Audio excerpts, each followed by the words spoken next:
अनवर अपने दफ्तर से बड़ी उजलत में निकला। उसे घर से फोन आया था कि उसकी बीवी जीनत की तबीयत खराब हो गई है और वो अस्पताल में है। दरअसल उसकी बीवी उम्मीद से थी और उसे अस्पताल ले जाया गया था। वो भी दफ्तर से निकलकर सीधा अस्पताल जा रहा था। उसकी ख्वाहिश थी कि उसके यहाँ लड़के की पैदाइश हो ताकि वो उसका बाजू बन सके। वो रास्ते भर जीनत की खैरियत और नरीना औलाद की दुआएं करता हुआ जा रहा था। अस्पताल आ चुका था। वो फौरन अस्पताल के अंदर दाखिल हुआ। वहां जाकर उसे मालूम चला कि उसकी बीवी को ऑपरेशन थिएटर ले जाया गया है। वो बेचैनी के आलम में ऑपरेशन थिएटर के बाहर ऑपरेशन होने का इंतजार करने लगा। आधे घंटे बाद डॉक्टर शमाइला ने उसे तलब किया। वो फौरन उनके पास पहुंचा। डॉक्टर शमाइला बोली, आप जीनत के शौहर हैं? जी डॉक्टर साहबा, मैं उनका शौहर हूँ। देखें अनवर साहब, आपकी बीवी बिल्कुल ठीक है। बस आपको ये बताना है कि आपकी बीवी से जो बच्चा पैदा हुआ है वो लड़की है और ना ही लड़का। ये सुनकर इस पांव तले से जमीन निकल गई। क्या डॉक्टर साहबा, आप कहना क्या चाहती हैं? उसकी आवाज कहीं दूर से सुनाई दे रही थी। वो बोली, साफ लफ्जों में ये है कि आपके यहाँ ख्वाजा सरा, जिसे आम जबान में हैजड़ा कहा जाता है। देखें, ये सब अल्लाह की तरफ से होता है। इसमें किसी का कोई अमल दखल नहीं होता। अब हिम्मत से काम लें। थोड़ी देर बाद हम मरीज को वार्ड में शिफ्ट कर देंगे, फिर आप अपने मरीज से मिल सकते हैं। ये कहकर वो जा चुकी थी, जबकि अनवर फिजाओं में बस घूरता ही रह गया। बवस्तली है। जीनत अस्पताल से घर आ चुकी थी, पर इन दोनों के चेहरे खुशी से आरी थे। उन्हें तो ये सोच खाई जा रही थी कि महल्ले रिश्तेदारों का सामना कैसे किया जाएगा। आखिर वो ये बात कब तक छुपाते? एक दिन तो सबको इसका इल्म हो ही जाना था, जो आखिर हो ही गया। दबे दबे लफ्जों में दोनों मियाँ बीवी को काफी सुनने को मिलती, जिन्हें सुनकर वो सिर्फ सब्र का घूंट पीकर रह जाते। लोग ये क्यों भूल जाते हैं कि ये भी अल्लाह की पैदा की हुई मखलूक है। इसकी कुदरत की निशानियों में से एक निशानी है कि वो हर चीज पर कादिर है। निशानी है कि वो हर चीज पर कादिर है। इसका नाम उन्होंने नसीम रखा था। नसीम ऐसा नाम है जो लड़के का भी रखा जाता है और लड़कियों का भी। वक्त यूं ही गुजरता रहा। 2 साल बाद जीनत ने अनवर को एक बार फिर खुशखबरी सुनाई, पर इस बार अनवर को इतनी खुशी न हुई थी जो पहले हुई थी। वो एक अनदेखे खौफ में मुब्तला था कि कहीं दोबारा तकदीर उससे कोई मजाक न कर दे। उसने अपने रब के हजूर खूब दुआएं मांगी। आखिर उसकी दुआएं रंग लाईं और उसके यहाँ एक लड़के ने जन्म लिया। उसके कदम जैसे जमीन पर टिक ही नहीं रहे थे। उसने खूब मिठाइयाँ बांटी।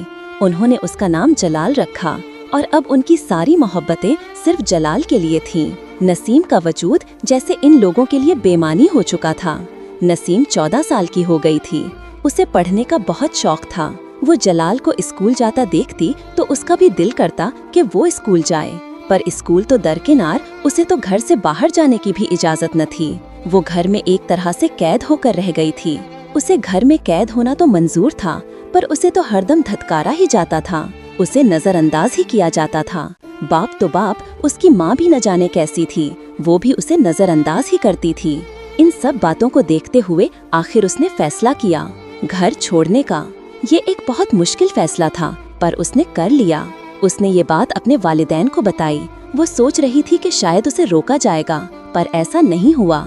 उस बाप के अल्फाज उसके कानों में एक बम की तरह फटे। जब उसने कहा कि मैं घर छोड़कर जाना चाहती हूँ, तो अनवर बोला, दफा हो जाओ। उसने अपनी माँ की तरफ देखा तो उसकी माँ ने अपना चेहरा दूसरी तरफ कर लिया। उसे अपनी माँ से ये उम्मीद न थी। 2 आंसू उसकी आंखों से गिरकर उसके गाल तर कर गए और फिर वो बोझल कदमों से अपने घर से बाहर आ गई। अब इसका घर, ये जमीन और छत आसमान थे। वो चले जा रही थी एक नामालूम मंजिल की तलाश में। वो चलते चलते न जाने कहाँ पहुँच गई थी, उसे खुद मालूम नहीं था। रात हो चुकी थी। उसके कदम थकन से चोर हो गए थे। उसके आंसू खुश्क हो चुके थे। आखिर एक जगह वो थक कर बैठ गई। कुछ देर वो यूं ही चांद को देखती रही, जो शायद उसकी बेबसी पर मुस्कुरा रहा हो। उसने अपना सर अपने घुटनों के दरमियान रखा और आंखें मूंद लीं। वो रात उसके लिए एक तवील रात थी, शायद कभी न ढलने वाली रात। इसकी सिसकियों की आवाजें उस खामोश रात में चीख रही थीं, पर ये चीख एक बेआवाज थी जो सिवाय उसके और कोई नहीं सुन सकता था। फिर उसे न जाने कब नींद आई, उसे मालूम ही न चला। सुबह का सूरज तुलू हो चुका था। अचानक रेलगाड़ी की आवाज पर उसकी आंख खुल गई। करीब ही रेलवे स्टेशन था। उसे भूख लग रही थी। उसने अपनी जेब में हाथ डाला तो उसकी जेब में 30 रुपए थे, जो न जाने कब से उसके पास रह गए थे। उसने इन रुपयों से कुछ बिस्किट खरीदे और अपने पेट का ईंधन भर लिया। अब इसकी जेब खाली हो चुकी थी। एक बार फिर भूख ने उसे सताना शुरू कर दिया। भूख से मजबूर होकर उसने एक फैसला किया और उसने चलना शुरू कर दिया। अब इसका रुख वहाँ मौजूद रेलगाड़ी की तरफ था, जो मुसाफिरों को लेकर जाने के लिए खड़ी थी। मुसाफिर जोक दर जोक उसमें बैठना शुरू हो रहे थे। वो एक डब्बे में दाखिल हुई और फिर उसके हाथ मुसाफिरों के आगे उठ गए। उसने भीख मांगना शुरू कर दी। बाहर से वो बज़ाहिर एक मजबूत नजर आ रही थी, पर अंदर से उसका वजूद कांप रहा था। पहली बार हाथ फैलाते हुए उसने अपनी आंखें बंद कर ली थीं, पर आंखें बंद करने से मुसीबतें टर तो नहीं जाती। उसने आंखें खोली और हर मुसाफिर के आगे हाथ फैलाने लगी। दिन भर हाथ फैलाने से उसे इतनी रकम जमा हो गई थी कि वो 2 वक्त की रोटी खा सके। रात हो चली थी। वो वापस अपने ठिकाने लौट आई। अब फिर रात की खामोशी थी और वो थी, उसकी सिसकियां थीं, खामोश सिसकियां। ववस्तली है। दिन यूं ही गुजरने लगे। एक दिन वो यूं ही भीख मांग रही थी कि अचानक किसी ने उसके कंधे पर हाथ रखा। उसने पलट कर देखा तो उसे अपनी ही जिन्स का इंसान नजर आया। वो भी एक हैजड़ा थी। वो नसीम से मुखातिब हुआ। लगता है घर से ताज़ा ताज़ा धतकारी गई हो। आप कौन हैं? उसने डरते डरते पूछा। उसने कहा, मुझे रेशमा कहते हैं। अगर रेशमा से रेश निकाल लिया जाए जो माँ रह जाता है, तुम मुझे माँ समझ सकते हो। आओ मेरे साथ, ये दुनिया हम लोगों के लिए नहीं है। हमारी दुनिया तो कोई और ही है। आओ हम अपनी दुनिया में चलते हैं। ये कहकर उसने नसीम का हाथ थामा और एक तरफ को चल दी। वो एक बड़ा सा मकान था जहाँ सब इसी जैसे लोग थे। उसे घर में दाखिल होता देखकर सबके चेहरे खुशी से झूम उठे। हर एक उसकी बलाएं लेने था। चारों तरफ से उस पर मोहब्बतों के फूल निछावर होने लगे, जिसके लिए वो बरसों से तरस रही थी। वो सोचने लगी, जो अपने थे वो भी अपने न बन सके, और जो गैर हैं वो तो अपनों से भी बढ़कर हैं। उसे सबसे मिलाया गया। सब इसके आने से बहुत खुश थे। एक तो वो कम उम्र भी थी और खूबसूरत भी। आज उसने पेट भर कर खाया और आज की रात वो बहुत पुरसुकून सोई। सुबह का सूरज उसके लिए एक नया सूरज बनकर तुलू हुआ था। अब इसको अपने फन से रोशनास कराने के लिए ट्रेनिंग देने जाने लगी।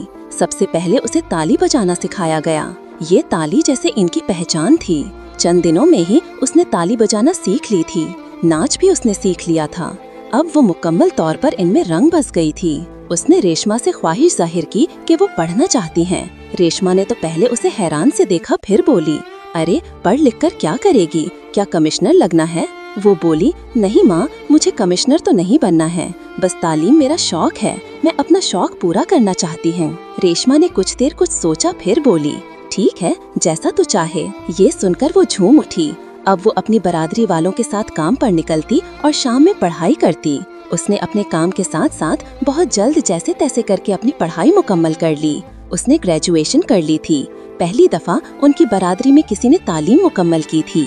उसकी तालीम देखते हुए रेशमा ने किसी से कहकर उसे सरकारी नौकरी का कह दिया। उसे यकीन तो नहीं था कि उसे नौकरी मिल जाएगी, पर खुशकिस्मती से उसे नौकरी मिल ही गई। उसे एक फलाही इदारे में नौकरी मिली थी। वो दिल जमी से अपने काम में जुट गई। बहुत जल्द ही उसने तरक्की कर ली और ऑफिसर के ओहदे तक पहुंच गई। वो एक दफा सरकारी दौरे पर एक ओल्ड एज हाउस मुआयने के लिए गई। वहाँ वो बूढ़े वालिदैन थे जिन्होंने बच्चों को जितने नाजो नाज में पालकर किसी काबिल किया था, वही उनको यहाँ छोड़कर उन्हें भूल गए थे। अचानक उसकी नजर एक बूढ़े शख्स पर गई जो व्हील चेयर पर सर झुकाए बैठा था। वो उसके करीब गई, उसे सलाम किया। उस बूढ़े शख्स ने जैसे ही गर्दन उठाकर देखा तो उसे देखकर वो हैरान रह गई। वो उसे फटी फटी नजरों से देखने लगी, क्योंकि वो और कोई नहीं, उसका बाप अनवर था। वो अपने बाप को पहचान चुकी थी। उसे उसकी तबीयत कुछ खराब लग रही थी। उसने फौरन उसे अस्पताल दाखिल करवाया। उसकी देखभाल के लिए एक नर्स भी रखवा दी।